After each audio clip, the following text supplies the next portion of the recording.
Morning, Vietnam.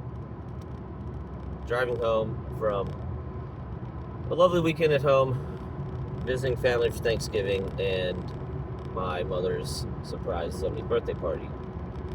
And I wanted to talk about pro leagues and gimmick matches, etc., etc. My favorite part about when anyone puts anything out into the ether, online, in person, at work, at school, and people start arguing because we're humans and we love arguing and it's fun, is when no one understands remotely the argument being had or what someone's saying, and it's like you're not even having the same conversation right now. That's basically all politics right now. So my feelings from the jump on pro leagues and as they have developed over this past yearish or so is they are trying to breathe in outer space without a helmet. There is no ecosystem under which professional leagues can survive. That's RAF, that's Claw, that's CWA. There is essentially nothing they can do that will overcome the math problem that is the lack of eyeballs that want to watch wrestling, at least as it currently stands. That is my opinion, and I feel very strongly about that opinion. I don't really have anything against any of the leagues individually. Claw guys specifically asked me, they're like, hey, what can we do? And I'm like, there's nothing. There's nothing you guys can do. I'm not rooting against you. I just don't think you should exist. I don't think you have the ability to survive. And you guys have already started, so you shouldn't listen to me. You should continue to do what you're doing. And if I'm wrong, then you can tell me I'm wrong and you can dunk on me, and that's perfectly fine. If you guys want to continue to put the work in, it's giving you purpose, great. But my main argument goes back to the eyeballs do not exist. And the reason this applies the strongest to gimmick matches is because as I have had these conversations with people, in some ways I've underestimated people, in some ways I've overestimated people. A fair amount of you have freely admitted, well, this can't survive if we just use the wrestlers. Which is kind of, yeah, I know. So this is what I've been saying to you. So they have to do other things. And there are dozens of reasons, in my opinion, why this won't work. One of them being, if you have to use outside things, aside from current wrestlers who are actively working to make world teams, working to win world and Olympic medals, wrestlers coming off of collegiate careers, collegiate seasons, then that is point one, that this won't work.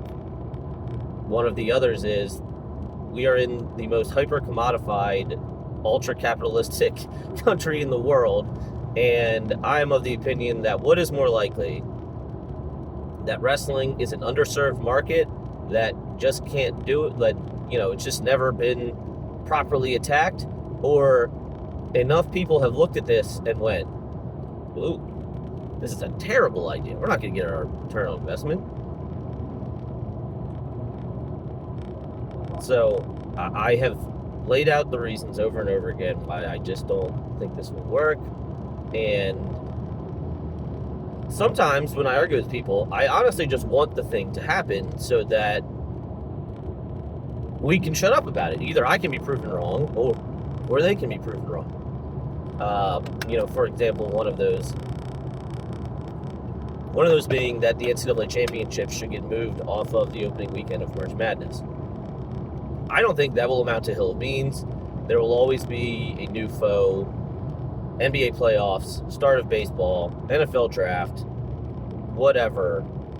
There will always be another mountain to climb, and there will be no discernible impact on viewership for the NCAA Wrestling Championships if you move it off of the weekend of March Madness. But I honestly just want it to happen at this point so people can see it, and then we can just have a definitive answer. And that's kind of how I feel about the pro leagues right now. And the one that is talked about the most is Real American Freestyle, and they have the most money. This is the most money that someone has had to do a professional wrestling league since RPW, since Real Pro Wrestling. So, in some ways, this will be a proof of concept or a not proof of concept because they have over $10 million at their disposal.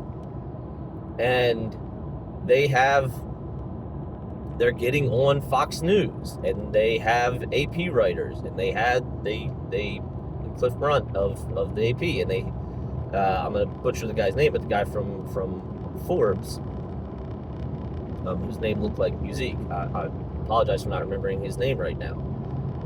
So they have money, and they are getting into mainstream, semi-mainstream, certainly more, than people would consider, say, Flow or Big Ten Network to be.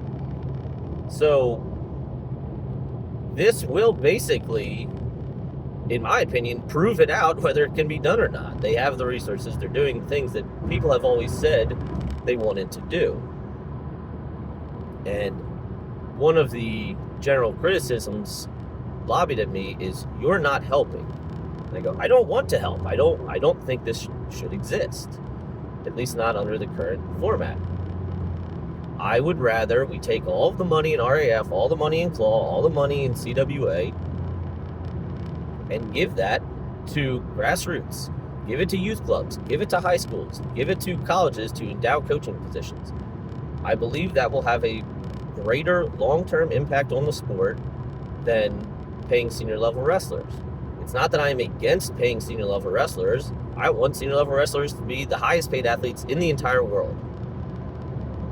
And them getting paid is awesome. But if you gave me a binary choice of pay a senior-level wrestler $10,000, $20,000, $30,000, or give the money to a high school to buy a new mat, or to a coach, to a college to pay for an assistant coach, or for a youth club to fund all of their travel and all of their gear for the year, I think that will have a greater long-term impact because it allows them to spend more time focusing on participation and retention, which is why I say the pro league shouldn't exist, because we need to 4, 5, even 6x maybe the participation at the youth and high school levels and the grassroots levels to create an environment where the pro leagues can be feasible, where they can have enough eyeballs,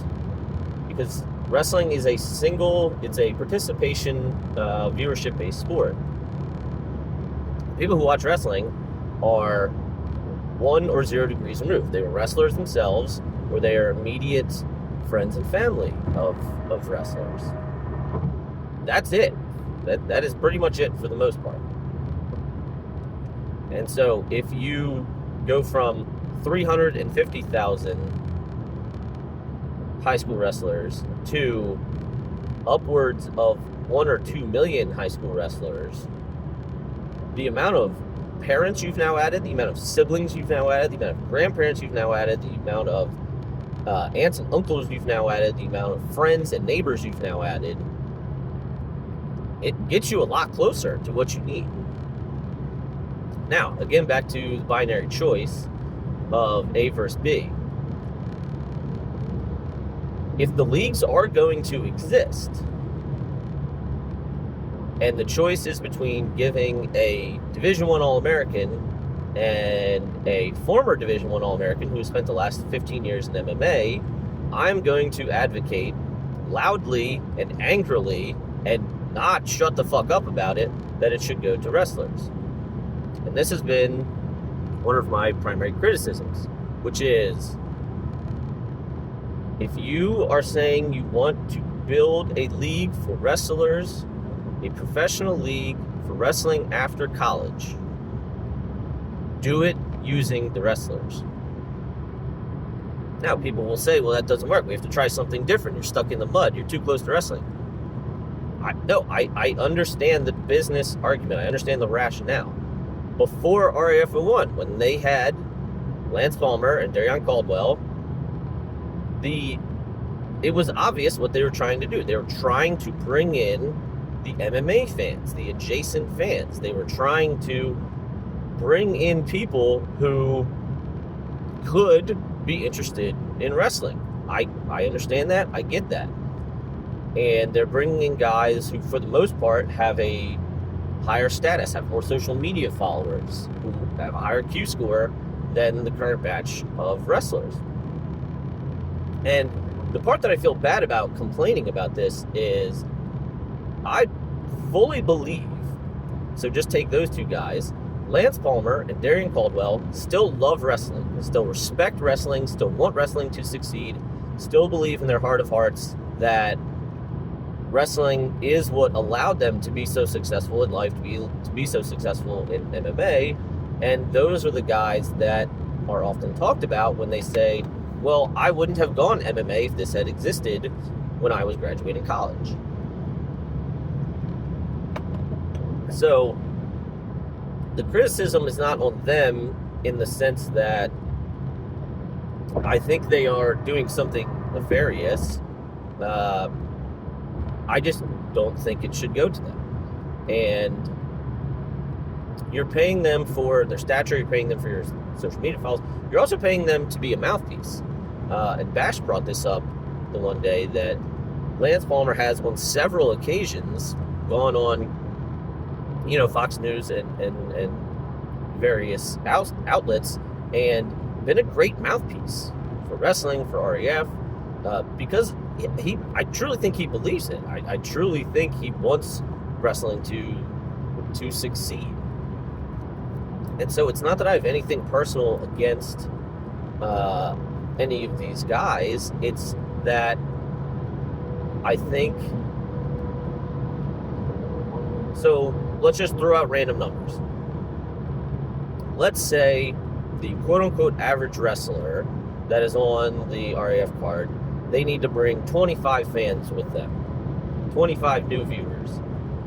And the big names, right? Michael Chandler has 2.2 million Instagram followers, something like that. They need to bring 100 fans with them. Whatever the numbers are, make them up in your head. Hopefully RAF has these metrics somewhere. I remain extremely skeptical that is going to happen. Because what you are talking about is changing consumption habits, changing viewership habits, and creating something that can last. And so when the first ones happen, I go, okay, I understand what they're doing. And as expected, they got piss pounded. He got pinned, Palmer got 11-0. Okay, fine. They need to fill up the first card. I understand what they're doing. They're trying to bring in the MMA guys. Second card, the quote-unquote gimmick matches were less.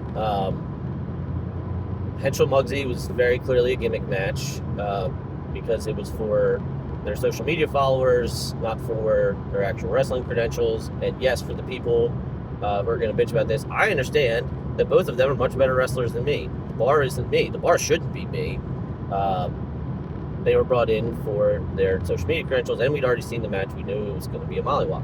But the only other real one, the real gimmick match, was Romanoff versus Paris, which had some caveats. That was originally supposed to be Paris Snyder, although I don't ever actually think Snyder was going to do the match based on information that I was given. And so he was a late replacement, and Romanoff has wrestled a few times in the last few years. He was Moldova's heavyweight rep at the Olympic qualifier in 2021. So you go, okay, they're tailing us down. And then it went back up on RAF3 where there were 6 wrestlers and 4 matches that were gimmicks, including the main event. And again, I say gimmick knowing that Chad Mendez and Michael Chandler were incredible wrestlers still love wrestling, still respect wrestling, still want wrestling to do well. I think Michael Chandler sold the hell out of it. And I think Michael Chandler wants wrestling to grow and do well. I just think it is fundamentally bullshit to build the league using these guys, and I don't think it will work. I am a doubting Thomas. I need proof of concept. I need you to show me definitively that clicking a button and following someone on social media is free. What is not free is taking out your credit card, paying your hard-earned money for a Fox Nation subscription. Also, what is not free in the sense of your time is money and your time is your happiness, of I'm going to take time out of my day with my family, with my friends, with my significant other to, instead of doing anything else in the world, going to the movies, going to the bar, watching a different sport, watching something else, I'm going to watch wrestling. You're changing consumption habits, you're changing viewership habits. And as I've said from the beginning, if I am wrong, I am wrong. Everyone can dunk on me. I'm planting my flag on the ground. I don't care. Prove me wrong. Don't even listen to me. Like, I don't even know why the people involved in this would even want to listen to me. So, if you're going to argue with me, argue with the things I'm saying. You're conflating, I want the league to fail with I don't think the league has a shot in hell of success. I understand the business rationale behind bringing in the MMA guys. I understand that those followers and them as mouthpieces, that's what you're paying them for. What I don't believe is that it will work, is that it will convert into long-term viewers. And it was the Bilal one that set me off, because I go, okay, we're now on card 4. And maybe I'm being too harsh, because it is still only card 4. We're still not even through 6 months of this, well, I don't know, however you want to call it, because technically I guess it's already March or April. We're not even through 6 months of it existing with events. And so maybe I am being too harsh on this. Maybe I am being too hard on it. But on the one hand, right, RAF3, you have multiple Olympic medalists. Great. Awesome. RAF4, you have, something else that I said very early on for RAF1. I said, it is great to get Sarah and Bo, etc. on these cards, but they have to be bought in long term. They can't just be brought in, at the end of their careers just to prop up to have a match. And to their credit, Bo is slated to be on RAF4. He has a gimmick match against a 48-year-old who hasn't wrestled in 18 years. Yes, I understand Yoel Romero was an amazing wrestler, is an amazing MMA fighter, literally beat Cael Sanderson, World Olympic medalist. Very familiar with Yoel Romero's credentials. Still a gimmick match. He's 48, he hasn't wrestled in 18 years. But Bo has agreed to a title defense. Sarah has agreed to a title defense. So, great job on that. Having Tajudinov, having Spencer Lee, getting more Olympic medalists, great. And again, with the Carr Muhammad thing, David Carr clearly understands the game. Uncle Chael talks about this all the time, right? Chael P talks about this all the time. Call someone out specifically. It sets up everything so much better if you call someone out specifically. David understood the game. He called out a specific opponent. He called out Bilal Muhammad, former UFC champion. And to their credit, RAF went out and got the match. So kudos to them. That's awesome. Great job getting it. Great job giving, David, who is in his prime, who is a guy that you are ultimately going to have to build around. This thing is going to last a while. Great job giving him the thing that he wanted. That's phenomenal. Great. But when David said that, I almost whipped my phone against the TV, because I go, why the fuck should yet another MMA fighter older than I am get a check? The guy who hasn't wrestled since, as far as I know, high school in Illinois, to be on this and not build it around actual wrestlers. I just think it's bullshit. Again, guys, I understand Bilal Muhammad has 1.1 million Instagram followers. He is a former UFC champion very recently. He is a big name. No question, he is a big name. I understand the rationale. I understand the process, the thought process. What I strongly doubt, what I'm highly skeptical of, is the execution. And part of that is, let's say, a huge chunk, by the thousands, of Bilal's 1.1 million Instagram followers, by the thousands, they will come, they will sign up, they will watch RAF04. And then he gets mollywopped because David Carr is a significantly better wrestler than him. David Carr is in his prime. David Carr is training to be a world champion, a UWW world champion. So I think, like we all expect, because here's the reality of it, guys. Here's the scores of the Gimmick matches so far. 11-0, pin, 11-0, pin, 11-1, and 4-1, which was Gimmick versus Gimmick. And then bringing in the retired guys and girls, less of a gimmick. I don't think J.O. is a gimmick, but just factually speaking, we'd only seen him once in the last 40 months. I hope J.O. stays on. I really love him having Mario Mason in corner. I think it's great that they got him involved, but he only wrestled once in the last 40 months, right? Jake Varner had been retired for years. Pat Downey, I'm not even sure if he's eligible for USA Wrestling. Those aren't gimmick matches really per se, but it is bringing in some of the older guys. I don't really have a ton of problem with that.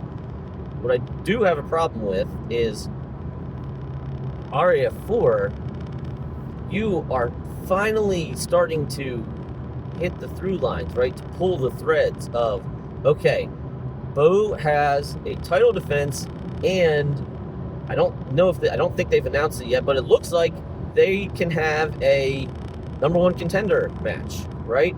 Sarah has a title defense. The best booking they've done so far, which is Yanni versus Gomez.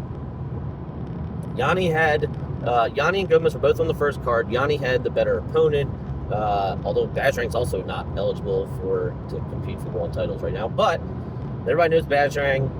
Yanni beat him. I did think it was a little weird that the title defense was first and then the second one, but I guess they did set it up well.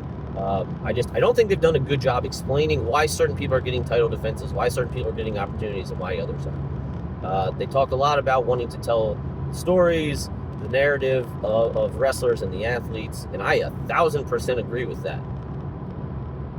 I don't think they are necessarily doing a good job telling their own story as to why we should care, as to how they are determining some of these title shots. But anyway, the best booking, the most sensible booking they've done so far. Yanni wins, Gomez wins, he says the spit shine line. Great. Sets it up. RAF3 in Chicago, Illinois boy versus Illinois boy. Yes, AOC is another one that hadn't wrestled in a while, but compelling matchup, right? Gomez versus AOC. Gomez puts it on him. Announced as a number one contender match beforehand, and now we have Yanni versus Gomez announced for RAF4. Great. Awesome. The storyline was entirely built in-house. It was two guys who were active this year, active in the last year or two, still trying to win Olympic medals, still trying to win world medals in their prime, or, if they're not in their prime, they are very minimally past it. Right?